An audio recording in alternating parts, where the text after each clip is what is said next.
Yang mengaitkan gerhana dengan kiamat adalah eskatologi Kristian. Orang Kristian sahaja mereka ada satu kepercayaan, dan kita hormatlah kepercayaan ini. Mereka percaya bahawa an eclipse is a sign of the forthcoming of an apocalypse. Mereka percaya bahawa gerhana adalah petanda untuk munculnya tanda-tanda kiamat.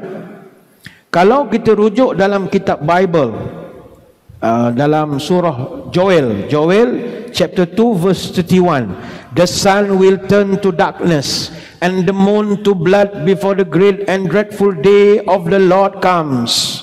Kata mereka, bila berlakunya gerhana, maka ini petanda the second coming of Jesus Christ.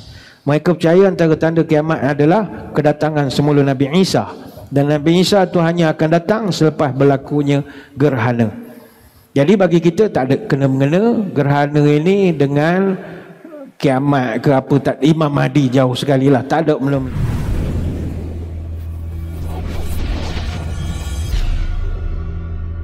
Bahkan kalau kita rujuk dalam sirah, peristiwa gerhana ini pernah berlaku di zaman Nabi SAW. Bukan sekali. Ada orang tanya berapa kali Nabi kita pernah melaksanakan solat gerhana. Dan berapa kali pernah gerhana terjadi pada zaman baginda Nabi. Secara umumnya, dari perspektif Islam, kejadian fenomena alam seperti gerhana berlaku pada setiap masa, hatta di zaman Nabi SAW. Dulu masyarakat jahiliyah dia mengaitkan kejadian-kejadian pelik fenomena alam ini dengan kepercayaan-kepercayaan khurafat. Dia kaitkan dengan soal hidup mati seseorang. Jadi kepercayaan khurafat di zaman jahiliyah ini telah dihapuskan oleh Islam dengan hadis-hadis yang begitu banyak. Sebagai contoh, kata Sayyidatina Aisyah radhiyallahu anha, inna syamsa wal qamara ayatani min ayatillah la yankhasifani li mauti ahadin wala li hayatih fa idza ra'aitum dzalika fad'ullaha wa kabbiru wa sallu wa tasaddaqu.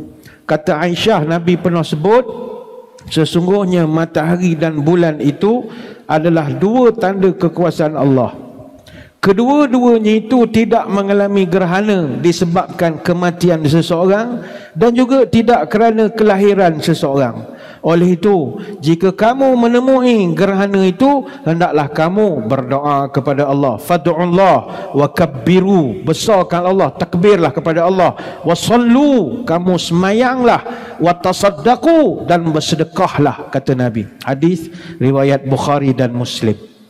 Dalam hadis yang lain disebutkan kasafati syamsu ala ahdi Rasulillah sallallahu alaihi wasallam yaumi mata Ibrahim faqala an-nasu kasafati syamsu li mauti Ibrahim.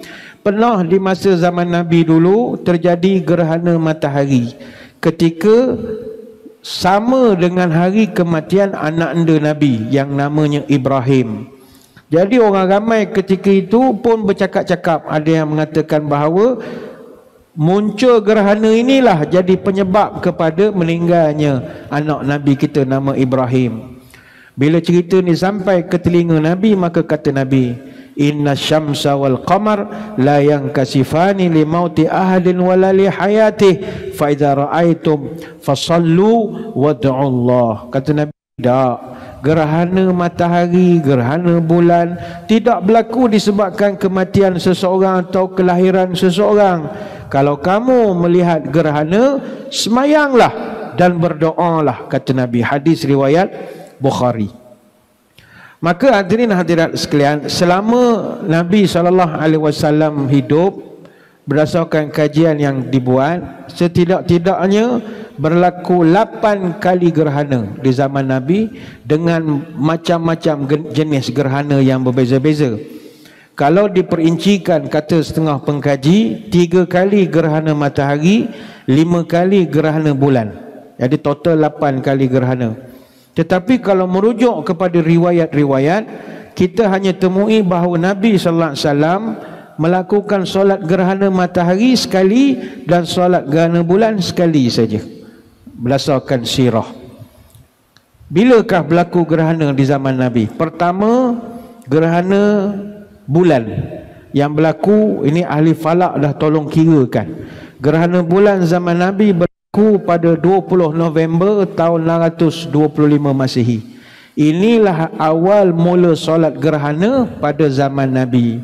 Dan tarikhnya itu bertepatan dengan 10 ataupun 11 Jamadil Akhir tahun keempat Hijrah.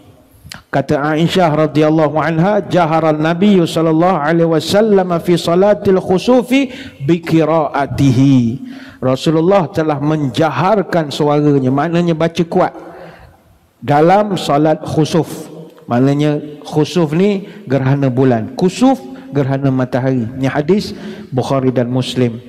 Gerhana yang kedua berlaku pada bulan Mei, 17 Mei tahun 626, dan ianya juga kata para pengkaji adalah gerhana bulan. Gerhana bulan ini terjadi pada waktu subuh tanggal 17 Mei tahun 626, dan kalau kita convert pakai falak, tarikh itu bersamaan hari Sabtu 22 Zulhijjah tahun 4 Hijrah. Menurut ahli-ahli falak, gerhana bulan itu terjadi hanya separuh saja, sebahagian, partial dia panggil, menjelang waktu subuh sampailah habis waktu subuh. Jadi itu waktu yang kedua. Yang ketiga kata para ulama dan pengkaji, berlaku gerhana matahari mini sikit saja pada 21 April tahun 627 Masihi. Gerhana ini kata ahli falak bertepatan dengan 26 Zulqaidah tahun kelima Hijrah. Namun dikatakan ianya sangat kecil dan mungkin tak terasa sangat kerana persentage piring matahari yang tertutup di bulan tu hanyalah dalam 2% saja. Walaupun gerhana ini durationnya hampir 32 minit 4 saat, tapi tidak terasa. Maka oleh sebab itu kita tidak temui apa-apa riwayat pada tahun itu Nabi SAW melaksanakan solat gerhana, sebab terlalu partial, sebahagian saja, lebih kurang dalam 2% saja. Itu yang ketiga. Yang keempat, gerhana yang berlaku pada 25 Mac tahun 628 Masihi, iaitu gerhana bulan sebahagian, partial, yang berdurasi selama 2 jam 7 minit 1 saat. Kalau kita convert, diperkirakan jatuh pada hari Selasa 10 Zulqaidah tahun ke-6 Hijrah. Itu yang keempat. Yang kelima, gerhana zaman Nabi berlaku gerhana matahari, tapi kecil, matahari gerhana mini saja, berlaku pada 3 Oktober tahun 628 Masihi. Kalau kita convert guna falak, dia berlaku pada hari Jumaat 26 Jamadil Awal tahun ke-7 Hijrah, dan durasi gerhana itu 59 minit 46 saat.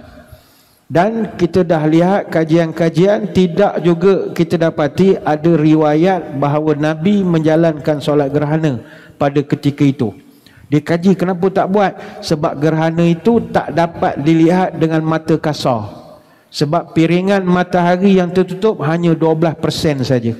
Kita sekarang ni walaupun tak nampak, tapi kita boleh buat semayang sebab alat teknologi. Sekarang ni macam-macam alat dah orang guna. Itu yang kelima. Yang keenam, gerhana bulan berlaku pada 15 Mac tahun 629. Gerhana ini merupakan gerhana bulan total, sama macam kita semalam, gerhana bulan penuh, yang terjadi selama 1 jam 40 minit 31 saat. Kalau kita convert ikut falak, dia jatuh pada tarikh 10 ataupun 11 Zulqaidah tahun ke-7 Hijrah. Namun disebabkan peristiwa ini berlaku pada bulan Mac, yang mana bulan Mac ini merupakan waktu mula berakhirnya musim winter atau musim sejuk, maka aktiviti luar masyarakat Arab ketika itu masih rendah, tak ramai rumah. Jadi tak ramai yang tahu kejadian itu berlaku. Dan yang ketujuh adalah gerhana yang berlaku pada tarikh 4 Mac tahun 630 Masihi. Ini gerhana bulan separuh, sebahagian, partial saja. Kalau ikut falak, dia bertepatan dengan 10 ataupun 11 Zulqaidah tahun ke-8 Hijrah. tempoh ataupun duration gerhana ini mencapai 2 jam 42 minit 47 saat dengan besar gerhananya 68% ketika masuk waktu maghrib. Tetapi Nabi tidak menjalankan solat gerhana sebab kemungkinan awal gerhana itu terjadi sebelum bulan terbit. Jadi sehingga pada waktu terbit bulan sudah pun dalam keadaan gerhana.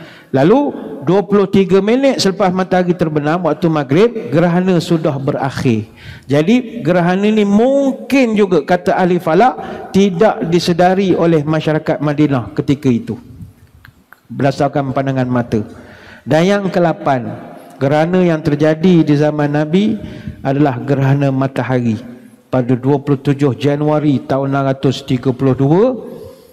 Inilah kata ulama gerhana di mana Rasulullah sallallahu alaihi wasallam diriwayatkan melakukan solat sunat berjamaah. Diperkirakan tarikhnya 27 Januari tahun 632 bertepatan dengan 25 ataupun 26 Syawal tahun ke-10 Hijrah. Tahun depan tu Nabi wafat.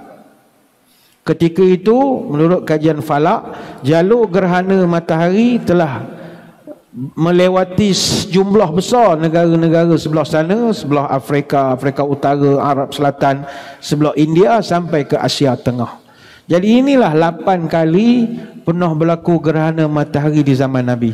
Dan Nabi sembahyang sunat gerhana matahari sekali, sembahyang sunat gerhana bulan sekali.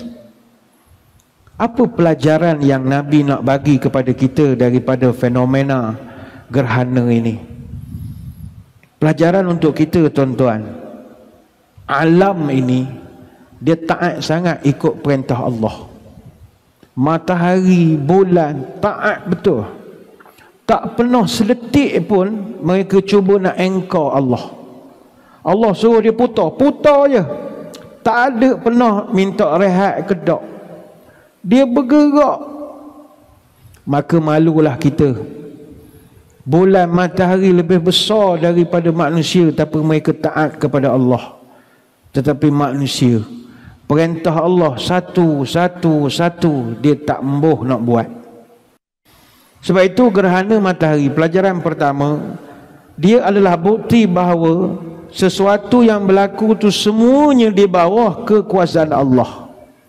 Matahari dan bulan adalah makhluk ciptaan Allah yang sangat taat, yang sampai sekarang kedua-dua makhluk ini tunduk, sujud kepada perintah Allah, bergerak pada paksinya dan memusing pada garis edarnya. Tak pernah absent. Taat dia kepada Allah. Sebab itu dalam Quran ada 10 ayat lebih yang menerangkan tentang matahari dan bulan. Surah Ar-Ra'du ayat kedua, Surah Ibrahim ayat 33, Surah An-Nahl ayat 12, Surah Al-Anbiya ayat 33, Surah Al-Ankabut ayat 61, Surah Luqman ayat 29, dan banyak lagi surah-surah yang lain. Malah Allah Ta'ala menerangkan bagaimana alam ini tunduk kepada dia. Dia yang menjadikan alam ini dalam keadaan teratur, tersusun dan tidak pernah berlaku kerosakan. Allah uruskan alam ni zero defect, perfect. Tuan-tuan, mungkin di sini tuan-tuan ada yang kerja dengan kilang, kerja industri. Kita kalau kilang ini zero defect, dia nak sempurna 100%, tapi takkan dapat. Nak buat produk ke apa, takkan sempurna. Macam kami minggu lepas, pihak Sirim QAS datang, Sirim International datang audit masjid, tengok macam mana kita ngurus ni. Tak ada kesempurnaan. Oh, ni kena tambah baik, ini ada kurang, oh, ini salah besar, ini salah kecil, macam-macam. Tak ada sempurna. Allah Ta'ala perfect. Saya pernah berceramah di PGM. PGM ini Pro 2 Global Manufacturing Sdn Bhd. Buat Pro 2 di Sungai Choh, di Rawang. Pro 2 Global Manufacturing ni dia yang buat kereta hak tuan-tuan pakai lah, kancil, rosa, kembara, kenari, kelisa, apa, King, Myvi, Viva, Alza, Beza, Azia, Arus, Ativa, macam-macam lagi lah. Di Pro 2 tuan-tuan, di kilang PGM ni, dia orang punya kualiti tinggi. Sebab itu kalau tuan-tuan travel ke Hulu Kilik, jarang nampak kereta Pro 2 rosak tepi jalan. Jarang. Yang brand lain banyak.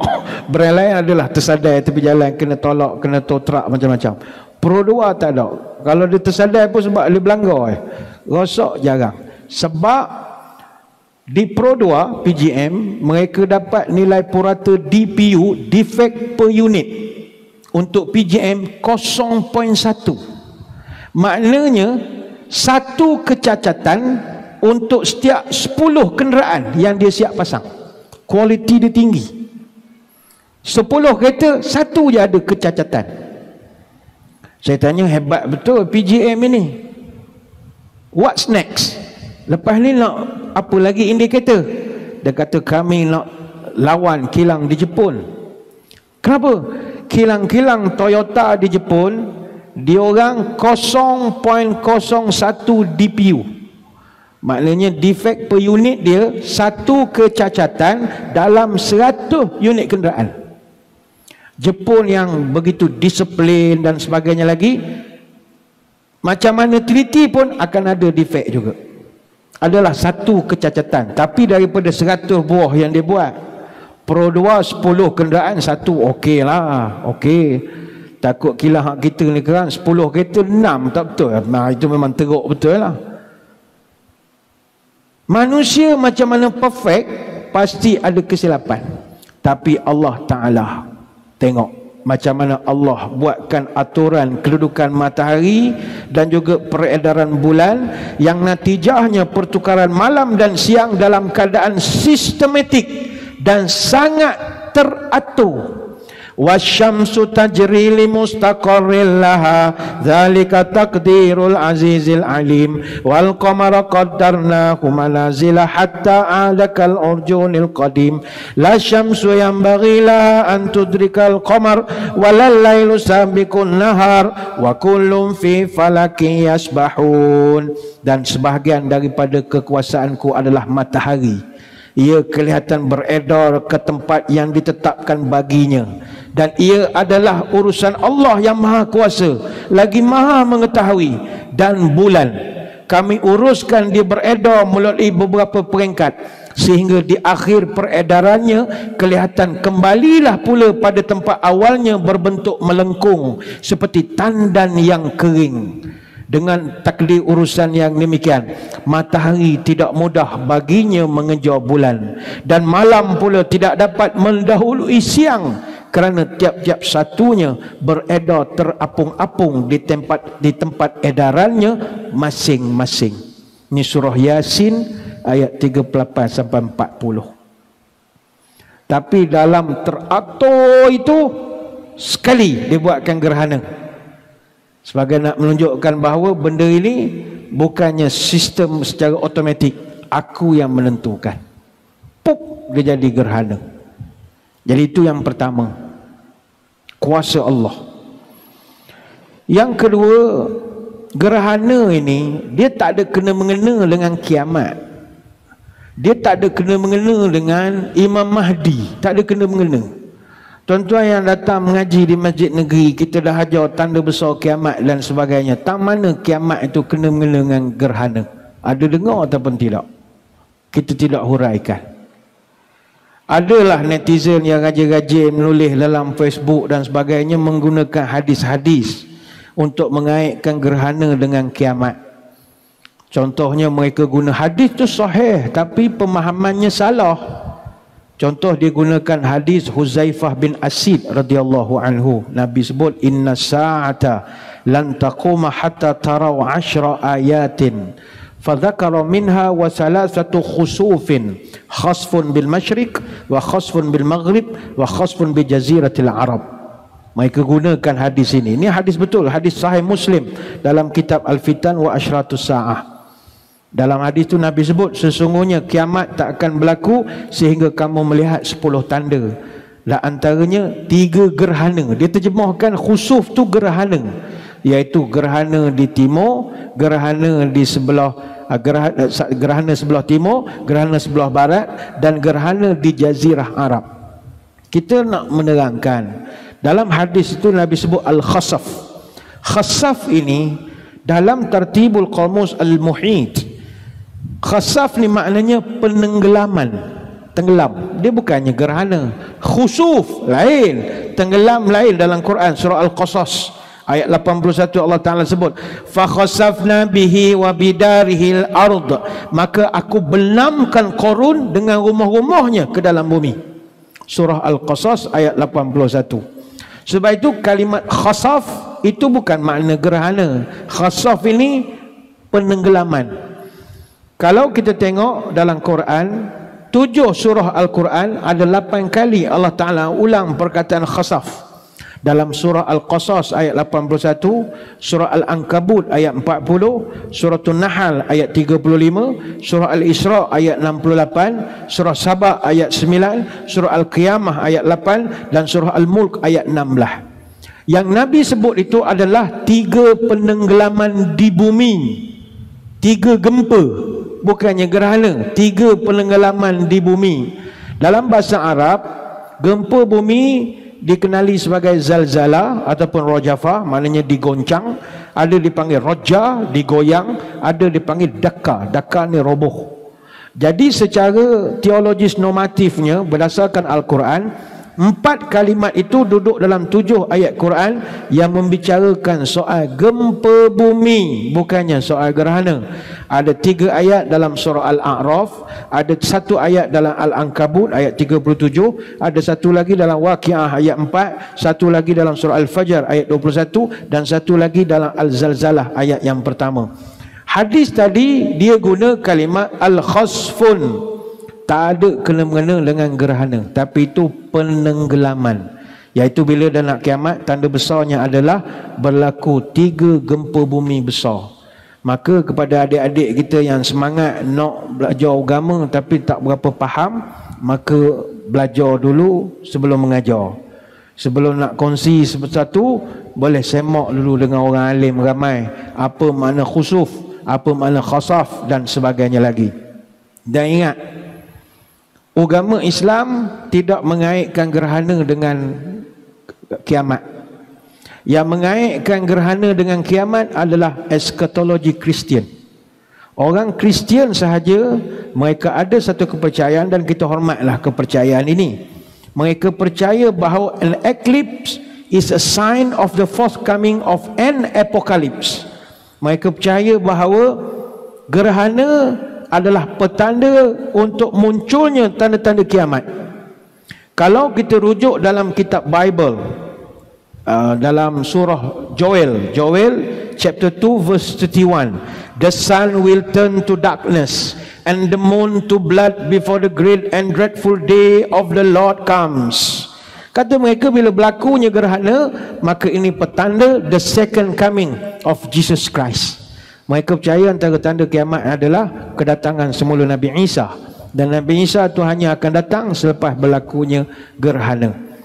Jadi bagi kita tak ada kena-mengena gerhana ini dengan kiamat ke apa, tak. Imam Mahdi jauh sekali lah, tak ada mula-mula.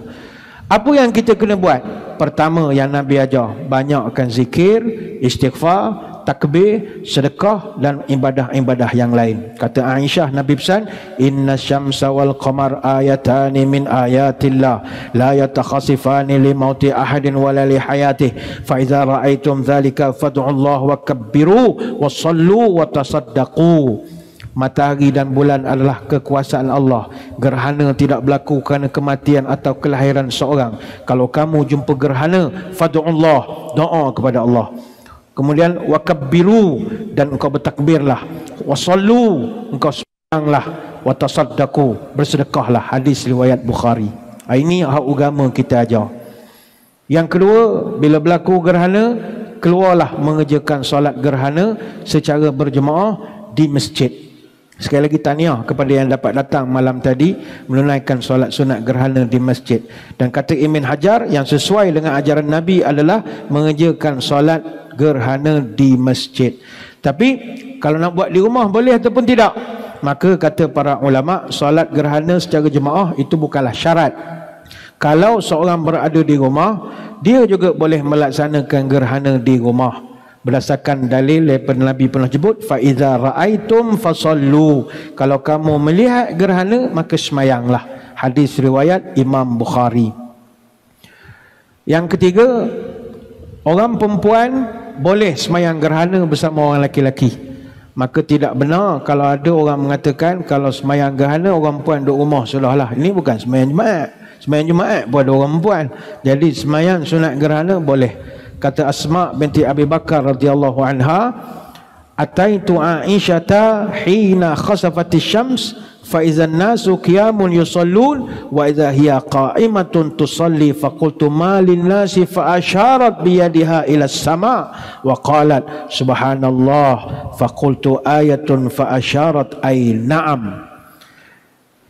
Kata Asma, saya datang jumpa Aisyah ketika gerhana matahari.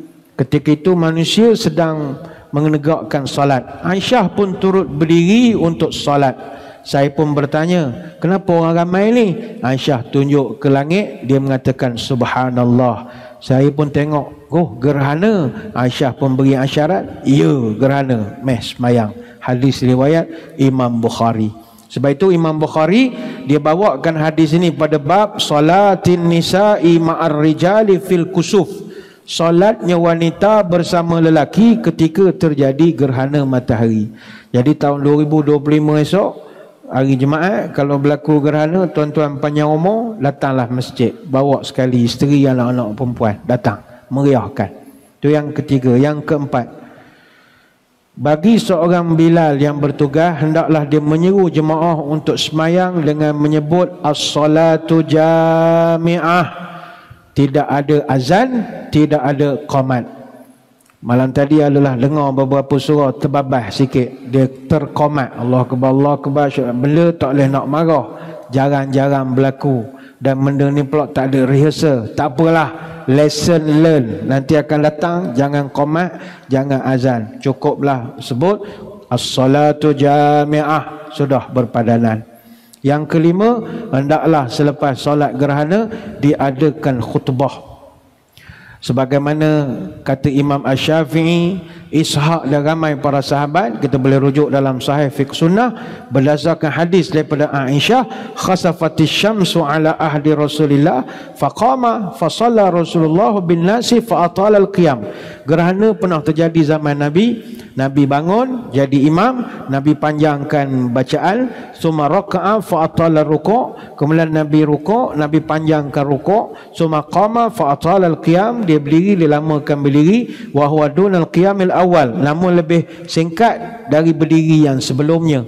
Summa raka'a fa atala ruku' wa huwa duna ruku' awal, summa sajada fa atala sujud. Kemudian Nabi rukuk kembali, Nabi panjangkan rukuk namun lebih pendek daripada rukuk yang sebelum. Kemudian Nabi sujud, Nabi panjangkan sujud. Summa fa'ala fi raka'atil ukhra mithla ma fa'ala fi raka'atil ula, summa ansarafa wa qa'in jalat syams fa khataba an-nas fahamidallah wa ansa alaihi. Kemudian pada rakaat berikutnya Nabi semayang lagi seperti rakaat pertama. Selepas itu Nabi beranjak lepas daripada semayang. Nabi matahari masa itu dah mula nampak. Selepas itu Nabi pun berkhutbah di hadapan ramai orang. Nabi pun memuji, menyanjung Allah. Kemudian Nabi pun bersabda, inna syamsa wal qamara ayatani, sampai habis hadis yang kita bacakan di awal tadi. Maka kalau ada rezeki kita berjumpa dengan gerhana akan datang, ambillah peluang, lakukanlah perkara-perkara yang diajarkan oleh Nabi SAW. Berlepas dirilah daripada kelompok teori konspirasi apa semua, geng-geng ni yang banyak mengkaji tapi datang masjidnya tidak juga. Datang masjid tu yang mustahak pada sibuk mengkaji bila kiamat bagainya. Jadi datanglah ke masjid untuk beribadah.